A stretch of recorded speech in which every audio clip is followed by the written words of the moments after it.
Nggih Pandhawa runtung-runtung. Ning ketok adoh jangkai amba ning ana mburi. Lete meh setengah yojana kae sing jenenge Werkudara.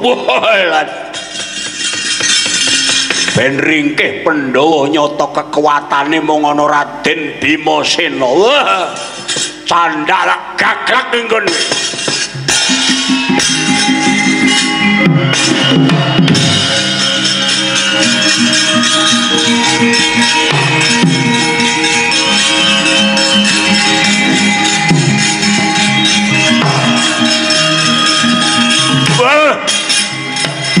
Kaseksa krura kagiri-giri nyolir Prabata abang ngawakar mangwuh ing wungsu saminta lawan anggra sruting anapta katinggal yun manubro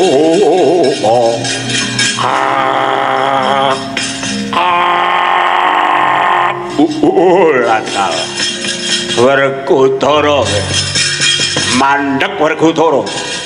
Wah, aku rada lali kowe sapa Kirmira? Tinggalane Prabu Baka iki Kacakra. Biyen wong tuaku lanang sing mateni dapurmu. Saiki anake lanang sing arep ngerek gulumu. Wah, ora trimo maju glithuk daku.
Budungmu bapakmu wae brodol susi aja meneh anake lanang wonge Kacakra jare Smerdika jebul saiki bali kowe direkem dening jajalanat Ratu Ngumutar.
Sagala narpa Kresna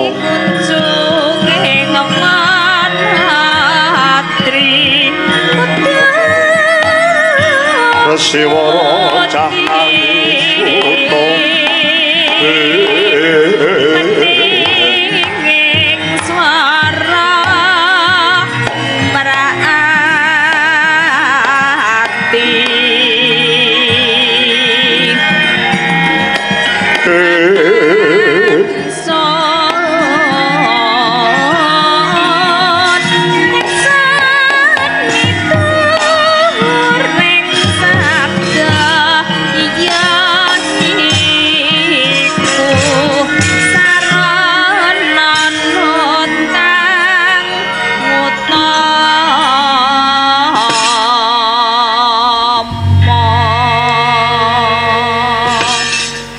Bibi apa nggih Kresna kula nuwun sewu Bibi ngantos ewet anggen kula badhe matur wonten ngesa paduka Kanjeng Bibi Kunti ora susah ana ewing rasa ternyatane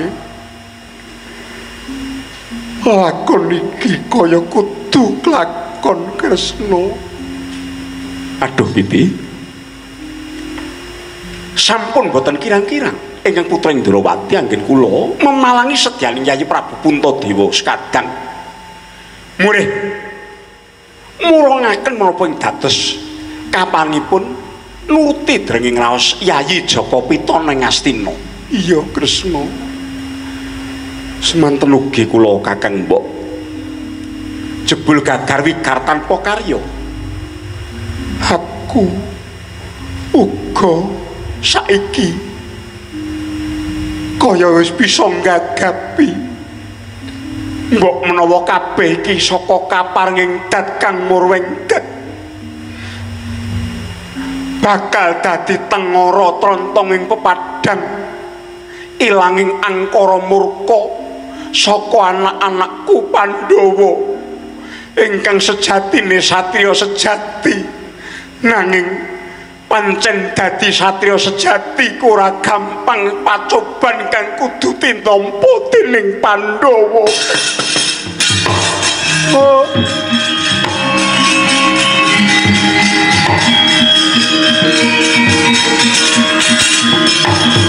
Tananira ayo kumlebut semrah maratani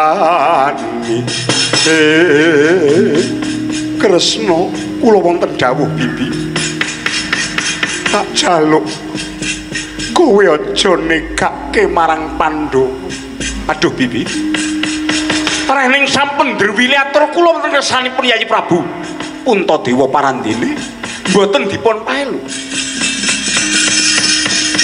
nyuwun pangapunten Bibi paripaksa kula ora dilebih kalian Kadang Pandhawa yen kowe nekake menyang adi-adimu Pandhawa tegese ilanging angkara murka saka ing jagat mbuh besok kapan ora bakal bisa Pandhawa tanpa Harimurti Pandhawa tanpa Kresna ora bakal bisa tumindak apa-apa nanging kangge sawetawis wanci menika sampun tinetepaken dening Yayi Prabu Puntadewa babagan Sukan Dadu menika ingkang putra Indrawati pun Narayana mboten saged menapa-menapa Bibi.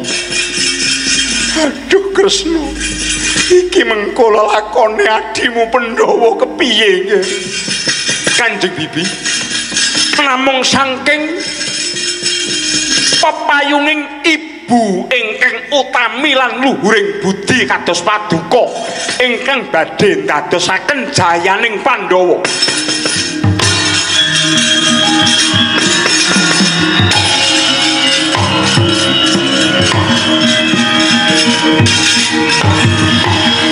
Kakang Mbok Kunti Widura piye nggih reh nyatanipun sampun klajeng Pandhawa bidhal dhateng Astinapura Kanjeng Kakang Mbok keparenga lenggah wonten Pura Kewala najan to kanthi sesideman kula ingkang badhe ngawat-awati lampeng-lampan iya Widura mangsa bodho